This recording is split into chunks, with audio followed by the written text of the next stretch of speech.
You love Inside Out. Yeah, you want to tell us the story about your dog dying?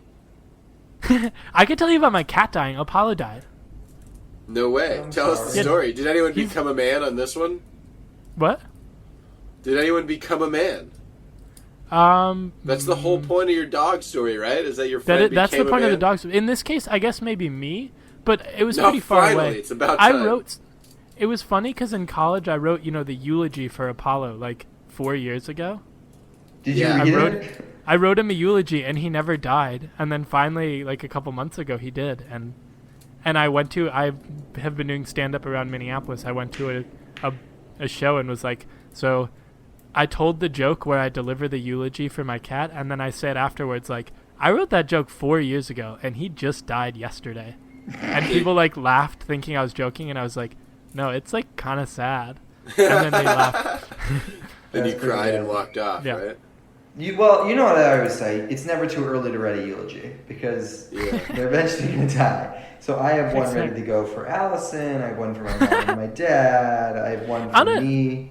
On the last podcast, you said, and I'm quoting here, that the only way for you, theoretically, to break up with somebody who you've been in a relationship for quite as long as you've been would be for one of you to die. Yeah. Right. So that's why you wrote the one for Allison, Yeah, you so wrote the one for Allison in case they break up. And start banging new people right away. That was what you said? Will you read to me the eulogy that you wrote for me?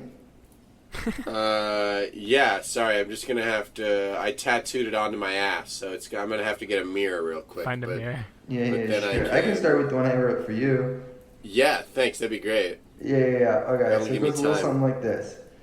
This is a story all about how my friend Dan Black got hit by a bus. So I'd like to sit right there. I'll tell you how his face ended up on this Asphalt. chair. Bel Air. Dan Black was a good friend. He wasn't perfect. I mean, I think all of us in this room have been wronged at least once by Dan. This eulogy assumes that you've wronged us at least once. I don't know. I'm just assuming that by the time you die, you've. You ready for the one of you? It's gonna go. Come on and slam, 'cause Charlie's fucking dead. Come on and Charlie slam. doesn't get that reference. He hit by a bus. What? Yeah. You haven't seen the movie. I know I haven't. That's why I said what. I didn't get it. But I don't need to get it because I'm fucking dead. I'm in the ground, baby. Come on and slam, 'cause Charlie's in the ground. I was at a funeral recently, and it was sad. It was a very sad funeral. But it wasn't one of the funny ones? Huh? Sometimes they have funny funerals. It wasn't one of those? Sometimes if someone's old enough and all that jazz, and it's whatever. I've been to a couple really funny funerals. Yeah. I think jokes go over, a good joke at a funeral can go over 1,000,000 times better than a joke anywhere else. Very true. I think that's true. Just like a morbid joke at a wedding can go over really well. Yeah. Oh my god. Well, never mind. So I was at a funeral. It was very sad. I really kept expecting the guy to burst open the doors and not be alive. Dead. Yeah, I kept being this would be a What great were the episode. circumstances of the death? It's wake me up inside. Wouldn't that be awesome? Sad. It was very sad. We don't need to go into it. But yeah, it was very weird. And then I was at a wedding recently, and there was a big fight between two married people, but not the newlyweds. Thank and God. It was a big fight, and it was really awkward. So that's fun. I have two questions that go pretty hand in hand. The first one is, when do you think in life you peaked? When do you think you were the best version of you? And the second one is, based upon the answer to that question, who would you most like?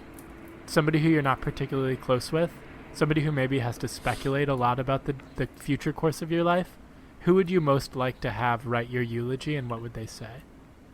Wow.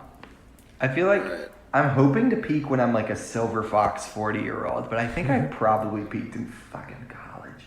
Yeah, I think 2015 was a really good year for me. Yeah, sophomore year of college, I got invited to the most parties.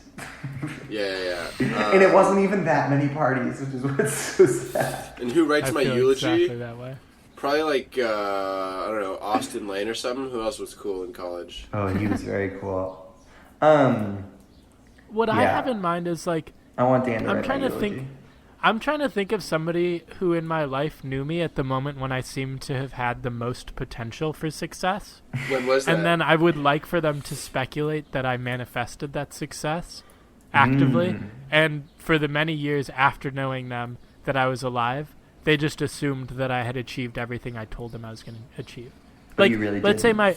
my first grade teacher wrote my eulogy, and she was like, he was the greatest veterinarian that ever lived. Yeah. Because she has no idea She's what happened to me. assuming, yeah.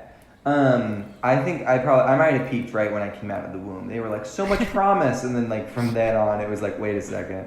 He's You want he's your, kind of small. your maternity nurse to write your Yeah, I want eulogy? my wet nurse to be like, he was born and then he died. And she was there for both and nothing else in my life. And she was in love with you too. She was the love of your